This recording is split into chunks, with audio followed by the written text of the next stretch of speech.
Hello everyone. In this video I will show you that how can you enable assistive touch on your iPhone or iPad.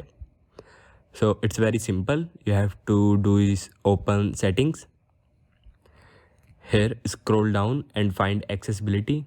Here is accessibility. Open it. Now click on touch.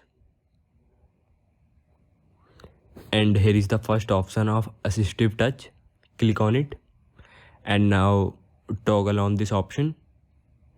Now your assistive touch is enabled. You can use it like this, and you can also customize it by going again to settings, and here is option of customize top level menu. Click on it. Now you can add more icons. Here you can add maximum of 8 icons to this assistive touch, and you can assign it a task like anything, double tap or drag and hold, lock screen, etc. And you can also reset it by clicking here. Now it will reset to default, and you can customize the default buttons by clicking on them, and now you can choose the other task. After that, click on done, and this is how you can customize this assistive touch.